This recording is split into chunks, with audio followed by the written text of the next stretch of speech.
Nous allions ensemble à nouveau ce matin avec Ézéchiel dans la vallée des ossements. Dans la vallée des ossements.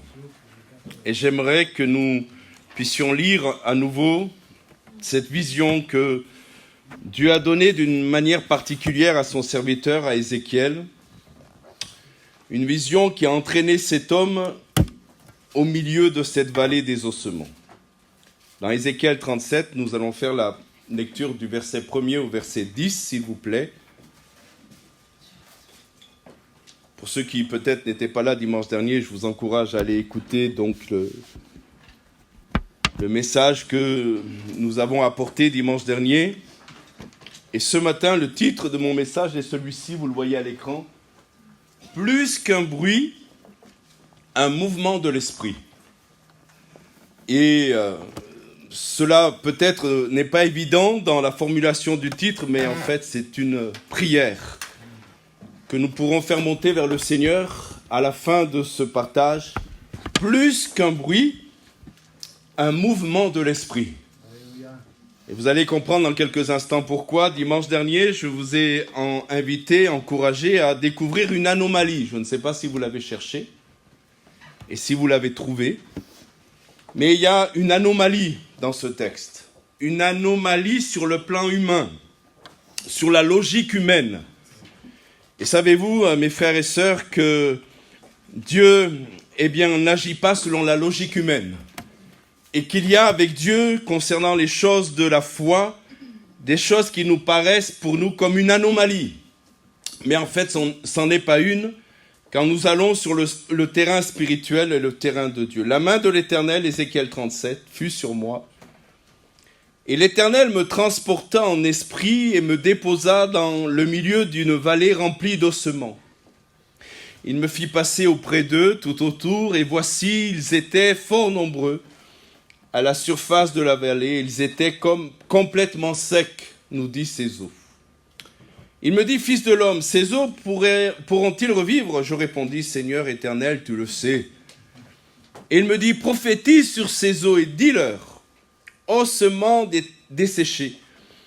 Écoutez la parole de l'Éternel. Ainsi parle le Seigneur l'Éternel à ces eaux. Voici, je vais faire entrer en vous un esprit et vous vivrez. Je vous donnerai des nerfs. Je ferai croître sur vous de la chair. Je vous couvrirai de peau et je mettrai en vous un esprit et vous vivrez. Et vous saurez que je suis l'Éternel. Je prophétisais selon l'ordre que j'avais reçu. Et comme je prophétisais, il y eut un bruit. Et voici, il se fit un mouvement. Et les os s'approchèrent les uns des autres. Je regardais, voici, il leur vint des nerfs, la chair crue. Et la peau les couvrit par-dessus, mais il n'y avait point en eux d'esprit. Il me dit, prophétise et parle à l'esprit. Prophétise, fils de l'homme, et dis à l'esprit, ainsi parle le Seigneur l'Éternel, l'esprit vient des quatre vents, souffle sur ces morts et qu'ils revivent.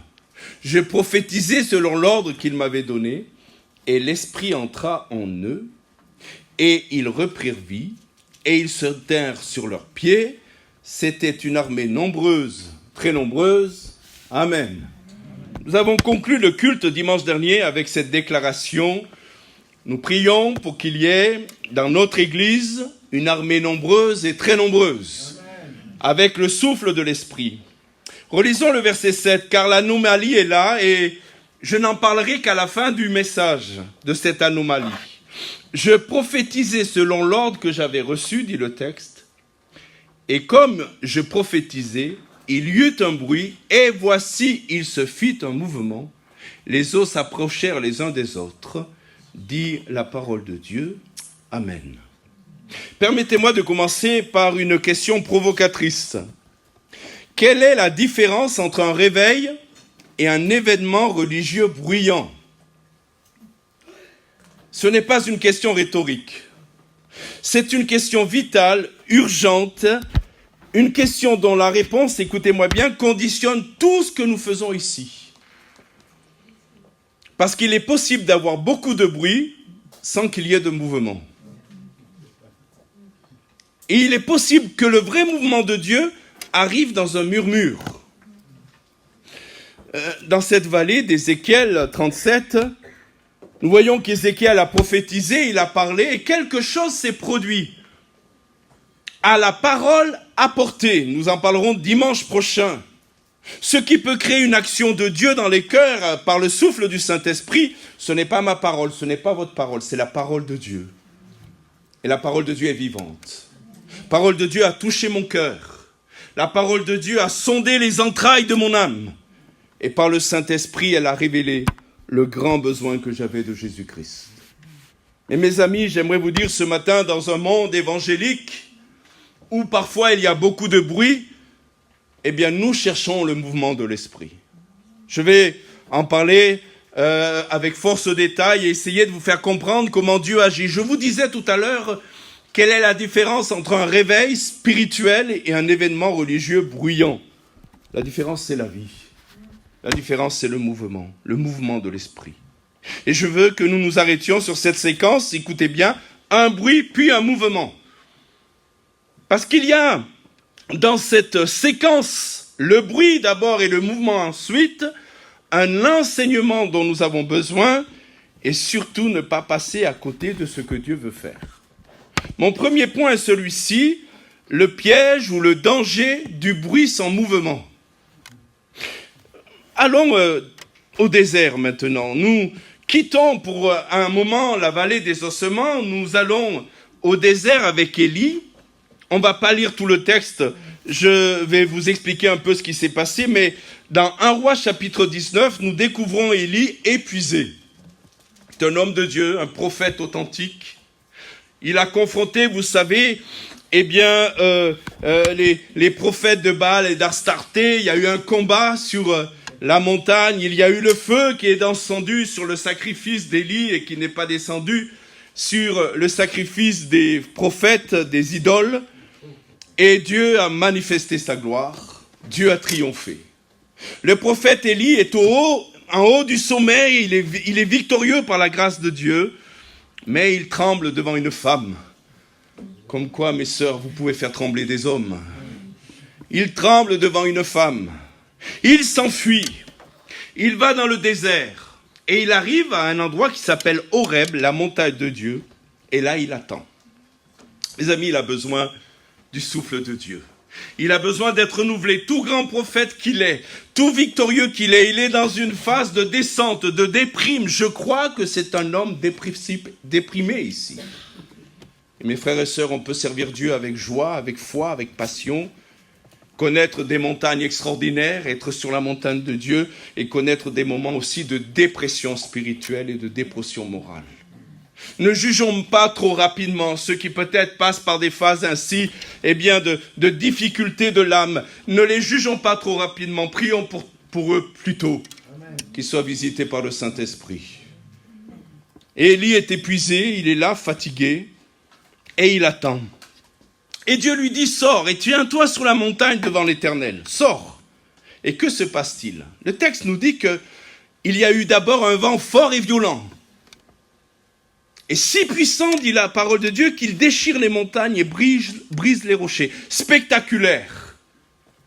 Mieux que le puits du fou. Un moment effrayant, un son fracassant. Et la Bible nous dit, l'Éternel n'était pas dans le vent. Ensuite, un tremblement de terre. Ah, on se dit là, c'est la manifestation de Dieu. La montagne tremble sous les pieds d'Élie. Essayez de vous mettre dans le contexte. Après le vent, la terre tremble, le sol se fissure, tout vacille. Et l'Écriture nous dit, l'Éternel n'était pas dans le tremblement de terre. Encore une manifestation spectaculaire. Le feu vient. Et vous savez, dans le livre de l'Exode, la présence divine était souvent associée au feu. Cela aurait dû être le signe de la présence de Dieu. Et la Bible nous dit, l'Éternel n'était pas dans le feu. Le vent, tremblement de terre, le feu, et il nous est dit que Dieu n'était pas dans ces choses. Et puis, il y a eu un murmure doux et léger. La traduction hébraïque, Si on veut le traduire de la meilleure façon possible, j'ai essayé de le traduire de la meilleure façon possible, il est dit, écoutez-moi, une voix de fin silence. Drôle d'expression, expression hébraïque. Une voix de fin silence. Une voix si ténue, c'est-à-dire si petite, qu'il exigeait le silence absolu pour être entendu. Et la Bible nous dit que Dieu était là. Mes frères et sœurs, nous devons retenir une leçon importante dans les temps dans lesquels nous sommes. Où nous pouvons être piégés par le bruit sans le mouvement. Où nous pouvons être piégés par, le danger du bruit sans le mouvement. Écoutez-moi bien, les manifestations les plus spectaculaires ne sont pas forcément les plus divines. Le volume n'est pas un indicateur de la présence de Dieu. La grandeur du spectacle religieux n'est pas proportionnelle à la profondeur du travail de l'esprit. Parfois, il y a beaucoup de bruit dans nos réunions, mais Seigneur, nous ne voulons pas que le bruit, nous voulons surtout le mouvement de l'esprit. Et il se peut que parfois le mouvement de l'esprit se manifeste par une voix de silence. Nous l'avons vécu personnellement, nous l'avons vécu en assemblée, mais moi je sais qu'il y a eu des moments où il y a eu un silence de Dieu qui s'est imposé au milieu de nous. Et le silence de Dieu a été la manifestation de la grâce de Dieu, d'une présence profonde du Saint-Esprit. Un travail que les musiciens, la musique, les choristes, le leader de louange ne pouvaient pas faire, parce que ce n'est pas l'ambiance qui compte, c'est le mouvement de l'Esprit. Et je voudrais vous dire qu'il nous faut être prudents, parce que nous pouvons parfois avoir beaucoup de bruit et si peu de mouvement. Est-ce qu'il y a assez de silence parfois dans nos cœurs pour percevoir la voix du silence de Dieu? Nous vivons dans un monde où nous sommes effrayés par le silence. Nous n'aimons pas le silence. À la maison, nous mettons de la musique chrétienne. Vous allez me dire oui, mais nous sommes toujours pris par un bruit, quel qu'il soit. Légitime, c'est vrai, des chants de louange, c'est merveilleux.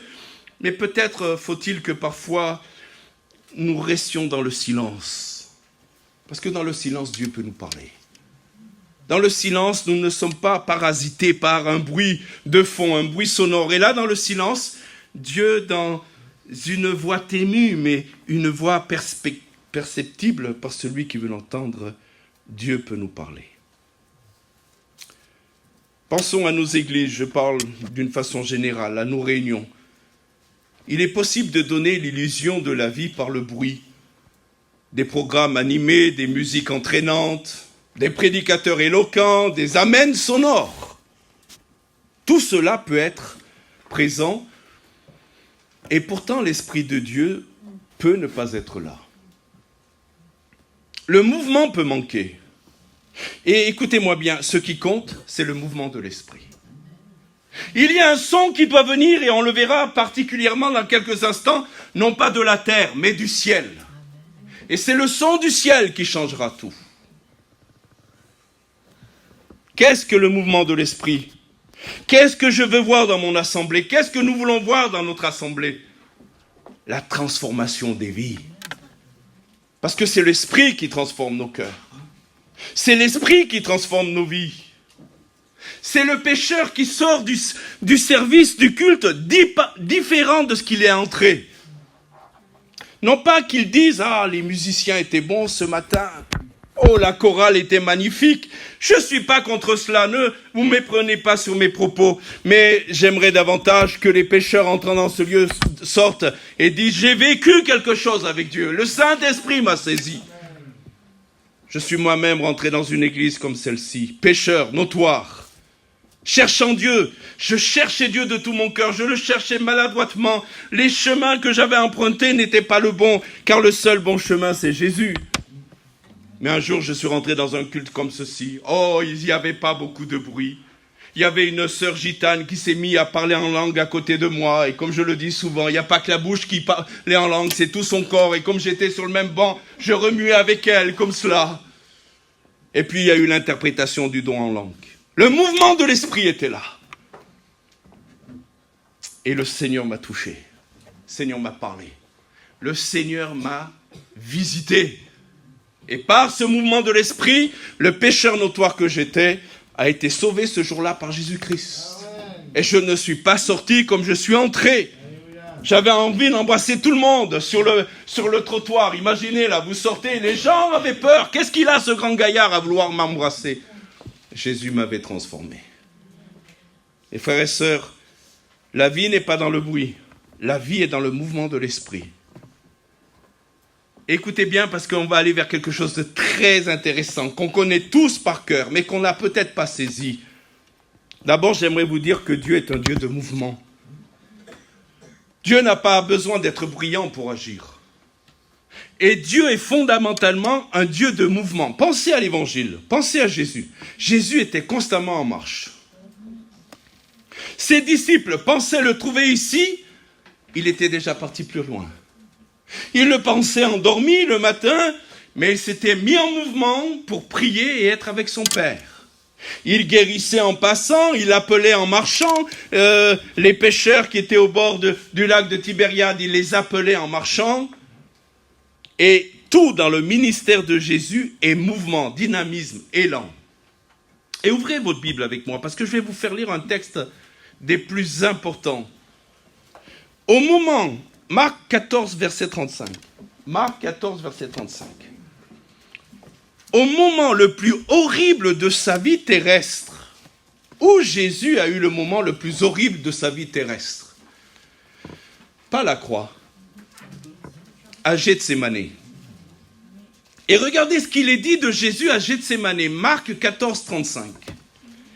Et ayant fait quelques pas en avant, il se jeta contre terre. Je veux que vous reteniez cela. Ce verset pourrait être inondé dans tous les autres et on pourrait perdre de vue quelque chose qui demeure essentiel en Jésus. C'est que même dans l'agonie de la prière, même dans la transpiration du sang, la douleur atroce qu'il est en train de vivre, dans l'heure la plus sombre de la soumission à la croix, qu'est-ce que fait Jésus? Il avance. Il est en mouvement. Il n'est pas figé sur place. Il fait quelques pas en avant. Et là où peut-être, sa chair, sa volonté, parce que la Bible nous dit, j'en parlais mardi soir, qu'il a appris l'obéissance par les choses qu'il a souffertes. Même si sa chair, si sa propre volonté aurait pu lui donner de rester figé, de ne pas se livrer à la croix, parce que mes amis, Jésus s'est livré à la croix. Et même son arrestation, même le complot qu'on a mis en place pour le clouer à la croix, Jésus s'est livré à la croix. Et le texte me dit que là, dans le jardin de Gethsémane, là où moi et vous, on aurait fait un pas en arrière, lui, il a fait un pas en avant. Mes amis, le Dieu que nous servons est un Dieu qui est en mouvement. Ce n'est pas un Dieu qui est en recul, ce n'est pas un Dieu qui est statique, c'est un Dieu qui est en mouvement. Et mes frères et sœurs, je prie pour que notre Église soit réellement en mouvement.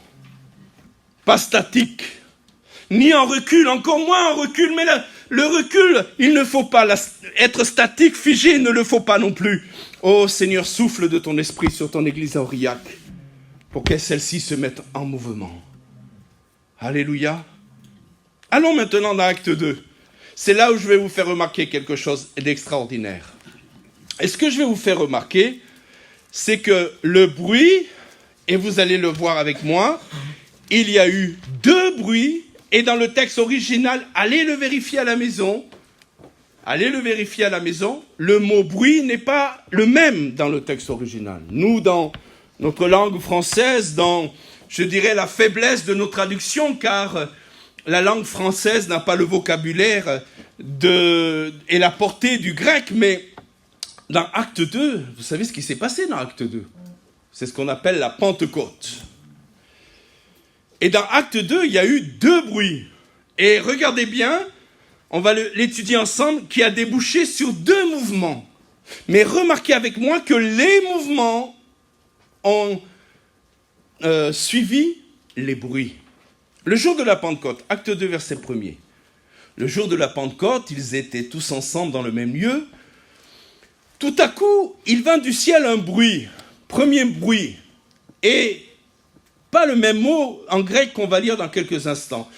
Donc, celui d'un vent impétueux, il remplit toute la maison où ils étaient assis. Des langues semblables à des langues de feu leur apparurent, séparées les uns des autres, et se posèrent sur chacun d'eux. Ils furent tous remplis du Saint-Esprit, se mirent à parler en langue, en d'autres langues, selon que l'Esprit leur donnait de s'exprimer. Ça me permet de faire une parenthèse pour ceux qui peut-être ne seraient pas initiés au parler en langue, à la vie de l'Esprit.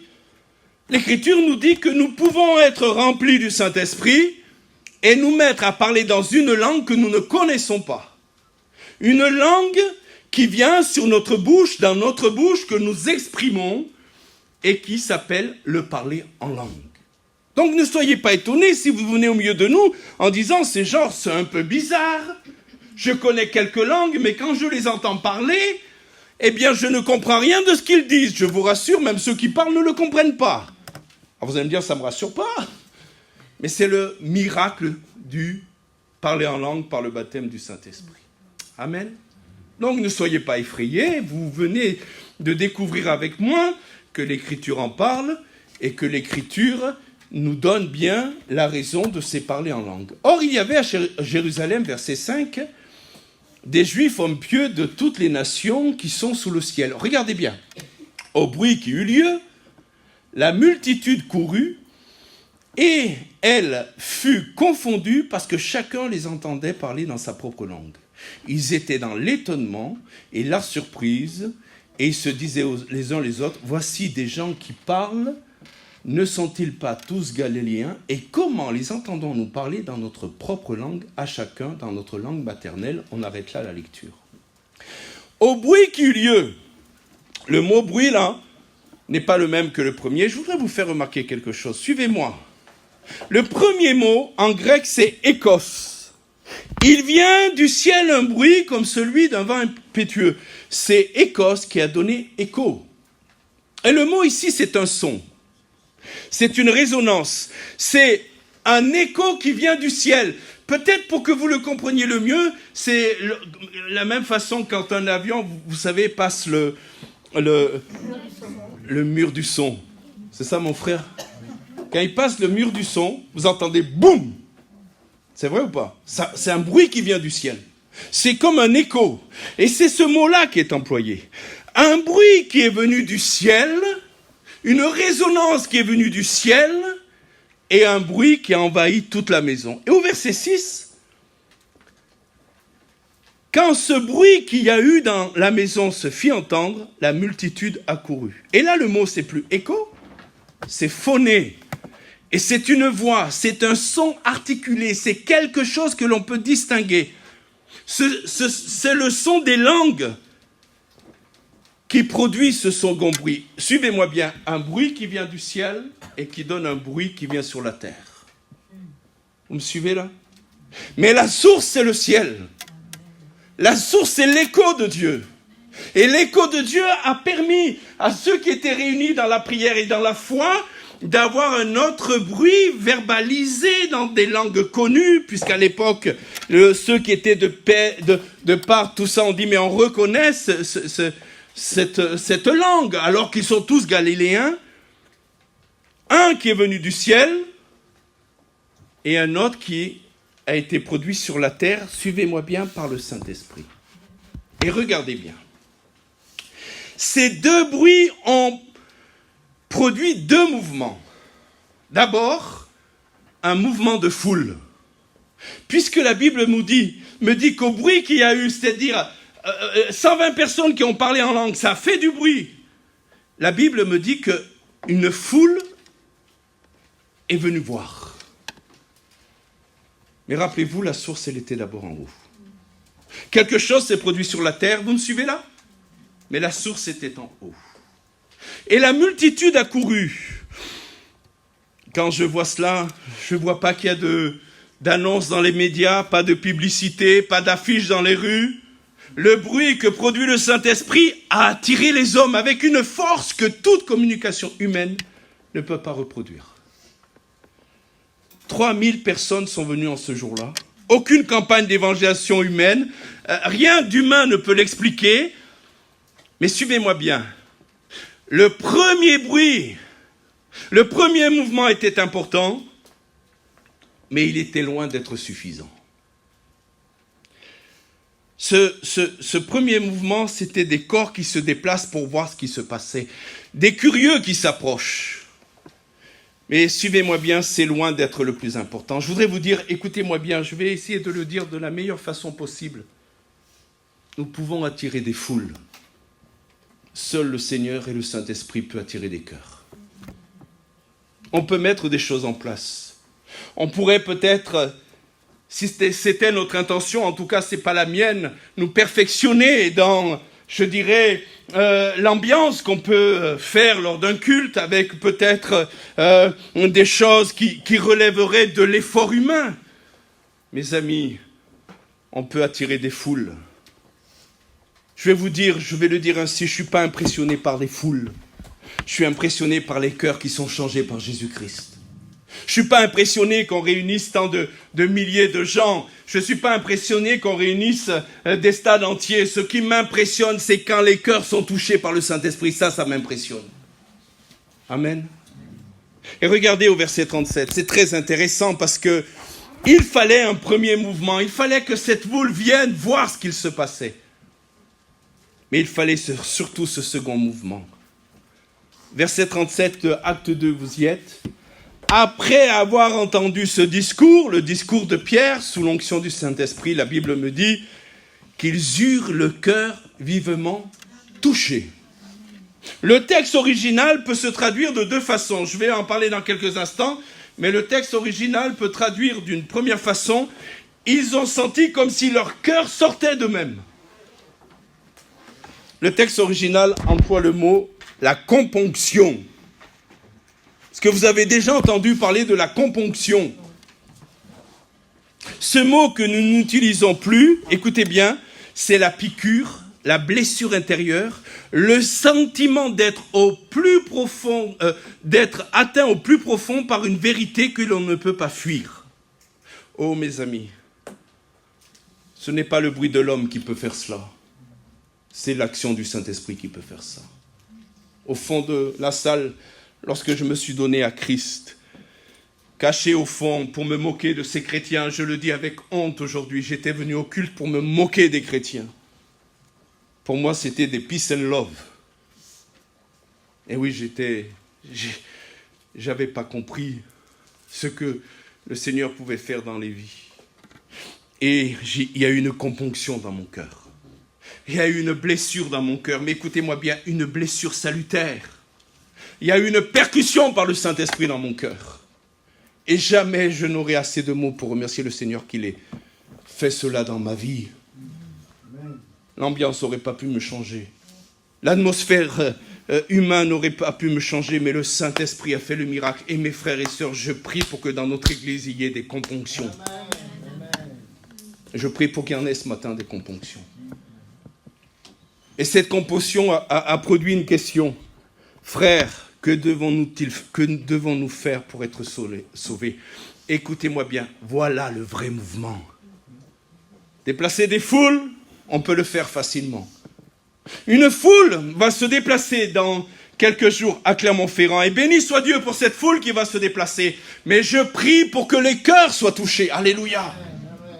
Que nos jeunes soient pas simplement, excités par une ambiance, mais qu'il y ait des componctions dans le cœur des jeunes, qu'ils reviennent au milieu de nous avec un feu de Dieu comme jamais on a connu. Qu'ils soient nos réunions de prière, qu'ils soient des leaders dans la prière, qu'ils soient nos jeunes et prières, qu'ils soient dans le service, parce qu'une componction aura eu lieu. Alléluia. Voici ce que le bruit de l'esprit est supposé produire. Pas seulement des foules, pas seulement de l'animation, des cœurs qui se réveillent, des consciences qui s'éveillent, des hommes qui cherchent Dieu avec urgence. Là, il y avait une urgence. Que faut-il faire pour être sauvé? Remarquez le mouvement d'un homme rempli de Dieu. Remarquez Pierre dans ce moment. Souvenez de Pierre, il y a quelques jours à peine, cet homme qui niait connaître Jésus devant une servante, une femme. Mais toi, tu n'étais pas du groupe? Non. Tu dois te tromper. C'est mon sosie.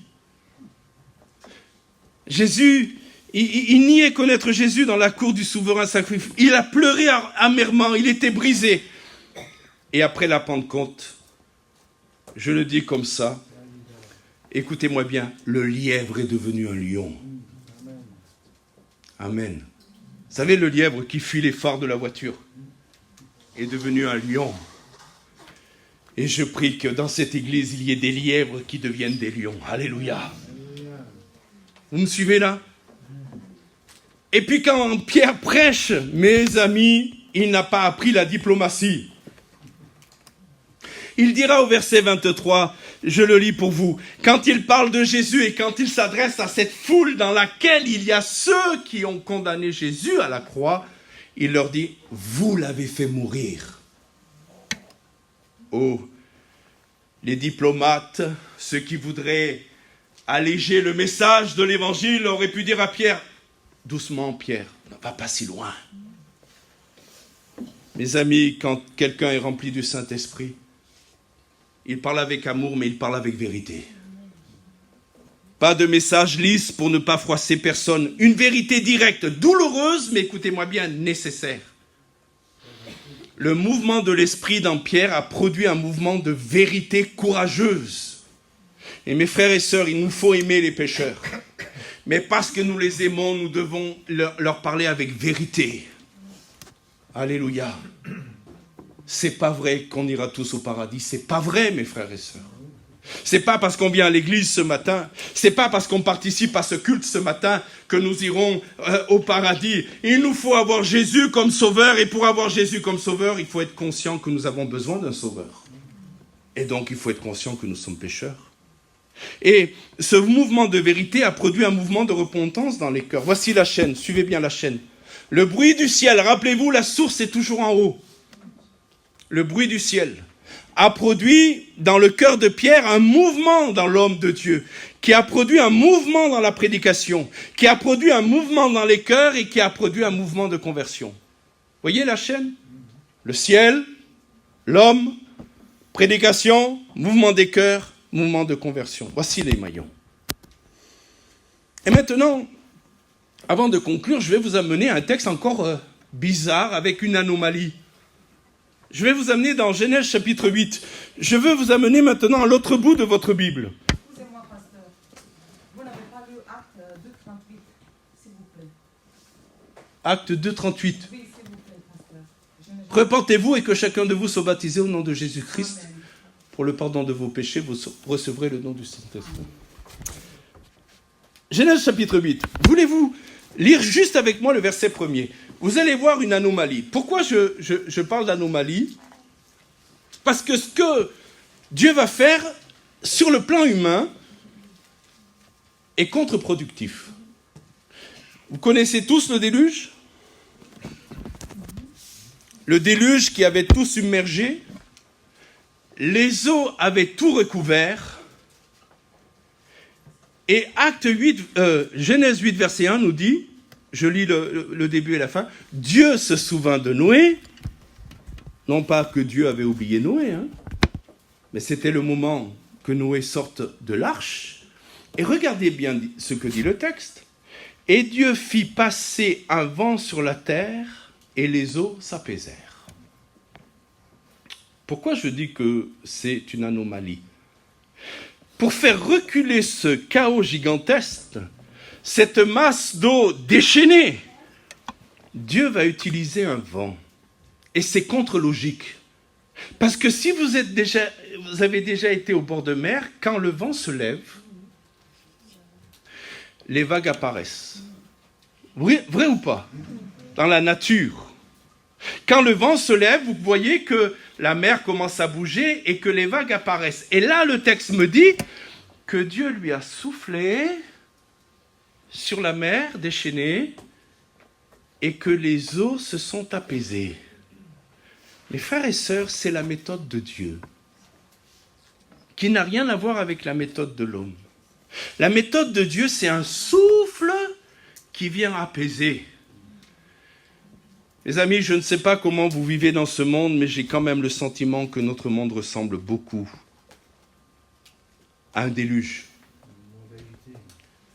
Tout est agité aujourd'hui. Les familles se fracturent. Les identités se dissolvent. La violence se multiplie.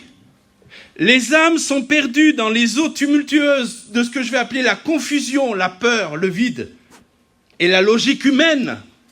Et c'est là que l'homme essaye d'intervenir, suivez-moi bien, et bien sûr dans des efforts humains, dans peut-être une intention politique, dans des structures humaines. Alors on va essayer de rendre les structures plus solides, on va argumenter avec plus de conviction. On va mettre en place des programmes plus efficaces, des stratégies mieux élaborées. Mais mes frères et sœurs, je vais vous dire quelque chose, et je pense que vous en êtes tous conscients. Ce que notre monde a besoin, c'est le souffle de Dieu. Aurillac a besoin du souffle de Dieu. Alléluia. Pas nécessairement du fracas, pas nécessairement du spectacle. Ah, Aurillac connaît le spectacle au mois d'août, hein. Et j'ai quand même l'impression, pour l'avoir peu vécu, mais l'avoir vu, que le spectacle ajoute du chaos au chaos. Et mes frères et sœurs, le monde a besoin d'un souffle souverain de l'esprit. Alléluia. Un souffle qui va venir dire au monde et au cœur troublé, malmené, dans la confusion, dans l'agitation, calme-toi, reçois la paix du prince de la paix. Amen. Alléluia. Revenons à Ézéchiel 37. Je vais vous montrer l'anomalie. Comme nous venons de le voir avec le souffle de Dieu qui, au lieu de déchaîner la mer, va calmer la mer. Vous savez, quand vous lisez des textes comme ceci et que ça sort de votre logique, de la logique humaine, eh bien, il faut s'y arrêter. Il faut essayer de comprendre. Il faut chercher la méthode de Dieu. Ézéchiel 37, on relit le verset 7. Et comme je prophétisais, on en parlera la semaine prochaine de cela, parce qu'il y a beaucoup de choses qui se disent sur la prophétie, sur les prophètes. Faire très attention aujourd'hui. Parce qu'il y en a qui se lèvent le matin, ils se découvrent prophètes, ils ouvrent un site internet et ils vont vous prophétiser. Moyennant un petit peu d'argent quand même, hein. Soyez prudents avec ça. Et regardez bien, et comme je prophétisais, il y eut un bruit, et voici, il se fit un mouvement. Les eaux s'approchèrent les uns des autres. La logique humaine aurait voulu que quand les eaux se déplacent, cela crée du bruit. Vous êtes avec moi? C'est pas ce que dit le texte. Le bruit a créé un mouvement qui a créé le mouvement des eaux. C'est le mouvement, c'est pas le mouvement des eaux qui ont créé le bruit. Vous imaginez quand même ces eaux, des centaines, des milliers d'os qui se déplacent. Ça a dû faire drôle quand même, non? Ça passe, le tibia recherche, je ne suis pas fort en anatomie, Daniela est là, toi tu es plus forte que moi. Mais en tout cas, je ne pense pas que le genou est venu à la place de la clavicule. C'est merveilleux, tout s'est bien passé. Tout s'est bien disposé. Mais j'imagine quand les os ont bougé, déjà les os qui se lèvent et qui vont vers les uns les autres, ça fait du bruit. Puis à un moment, ça s'entrechoque. Vous êtes avec moi là? Et ça, des milliers d'os qui se mettent à bouger, ça crée du bruit. Vous me suivez toujours? Mais le texte ne nous dit pas que c'est ce bruit-là. Il y a eu un autre bruit. Après la parole prêchée, il se fit un bruit. Et puis il y a eu un mouvement. Rappelez-vous d'Acte 2. Il y a eu un bruit d'abord dans le ciel. Et de ce bruit qu'il y a eu dans le ciel, il y a eu un mouvement des cœurs. Est-ce que vous me suivez? Et le bruit de la proclamation, de la parole prophétisée, annoncée, crée dans la vallée le mouvement de la vie qui revient. Et je voudrais vous dire quelque chose ce matin. Il y a une phase où l'on parle et il ne se passe encore rien de visible. Il y a une phase où l'on prophétise, j'expliquerai ça le dimanche prochain, sur des eaux qui semblent ne pas entendre. Moi, j'aime Ézéchiel parce qu'il obéit. Moi, Dieu me dit, parle aux eaux. Je dis, où t'as vu qu'ils avaient des oreilles? Vous me suivez là? Dieu lui dit, il le fait. Écoutez-moi bien, il y a des moments où on parle à des eaux desséchées, il ne se passe rien. Mais écoutez-moi bien, dans la souveraineté de Dieu, dans le temps de Dieu, un mouvement de l'esprit va venir. Cela devrait encourager tous ceux qui prêchent dans le désert. Cela devrait encourager tous ceux qui évangélisent dans les quartiers difficiles, qui témoignent à des cœurs durs, qui disent « mais c'est pas possible, je lui témoigne de Christ, mais il veut rien entendre. » Parle, parle, parle. Parce qu'à un moment, le mouvement de l'esprit aura lieu. Cela devrait encourager tous ceux qui prient pour des familles qui sont fermées depuis des années. Continue de parler, continue de briller, continue, écoute-moi bien, à faire ce bruit-là. Parce que le mouvement de l'esprit vient. Amen. L'Écriture me dit que la parole de Dieu ne retourne pas à lui sans accomplir ce qu'il a voulu accomplir. Écoutez-moi bien, c'est une promesse, ce n'est pas une probabilité, c'est une certitude. La parole de Dieu que nous apportons accomplira la volonté de Dieu. Alors je conclus avec cette question. Quelle sorte de réveil désirons-nous? C'est une question que nous devons nous poser honnêtement. Écoutez-moi bien, désirons-nous un réveil de l'émotion? Beaucoup de bruit, beaucoup d'excitation, beaucoup d'agitation qui laisse les cœurs inchangés? Ou désirons-nous un réveil des cœurs et des consciences? Un réveil qui fait que les gens sortent différemment de ce qu'ils sont entrés. Un réveil où la componction est tellement réelle, où la repentance est authentique et où les transformations durent. Parce que mes amis, quand Jésus vous sauve, quand le Saint-Esprit fait que vous naissiez de nouveau, la transformation dure. Amen.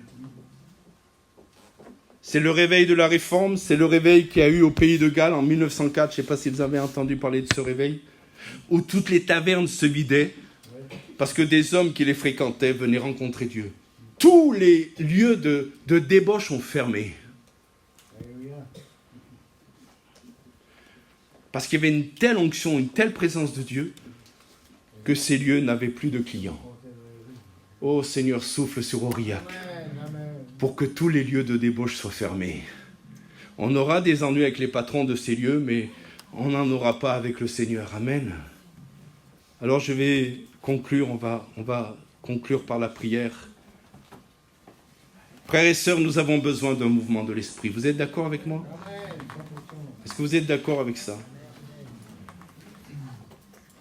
Peut-être que nous avons parfois besoin de moins de bruit et plus de mouvement. Ce n'est pas un appel au silence. Si vous comprenez ça, vous n'avez pas compris.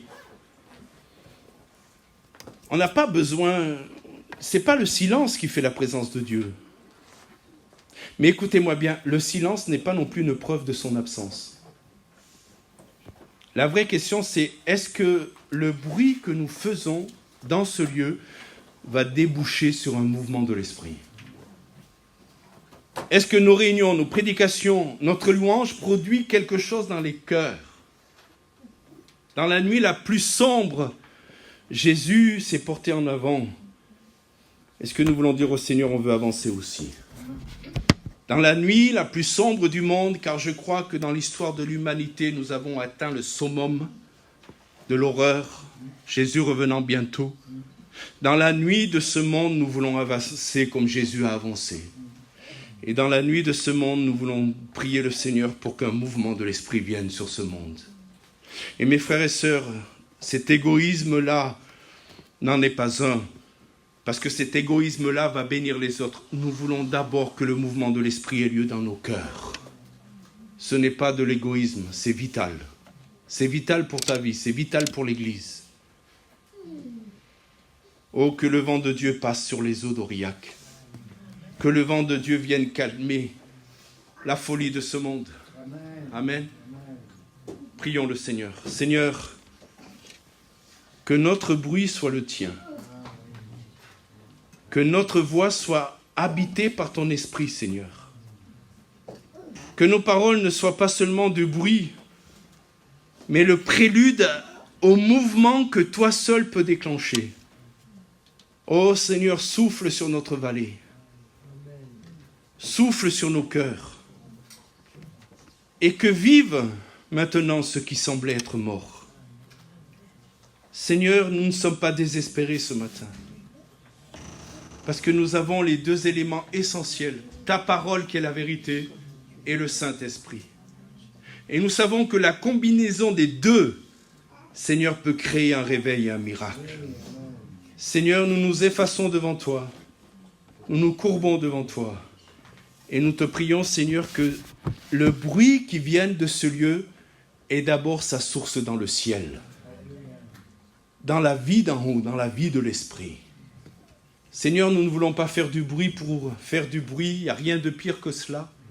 Nous voulons que le bruit que nous allons produire dans nos vies, dans notre quotidien, le bruit que nous allons produire dans ce lieu, soit d'abord un bruit qui vienne du ciel. Et la source est en toi, Seigneur. Et je prie vraiment, Saint-Esprit, je prie vraiment, Seigneur Jésus, déverse ton esprit en abondance sur ton peuple, sur ton Église. Et aide-nous, Seigneur, à parler à des eaux secs encore.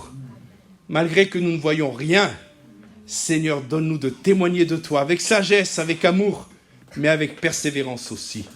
Parce que ces eaux, Seigneur, tu peux les faire revivre. Tu l'as fait pour moi, tu l'as fait pour mes frères et sœurs, tu peux le faire pour le membre de nos familles, tu peux le faire pour nos collègues de travail, tu peux le faire pour, Seigneur, ceux de notre voisinage. Ô Seigneur, bénis nos assemblées en France. Et qu'il y ait un souffle d'en haut. Dans le nom précieux de Jésus, Père. Amen. Amen.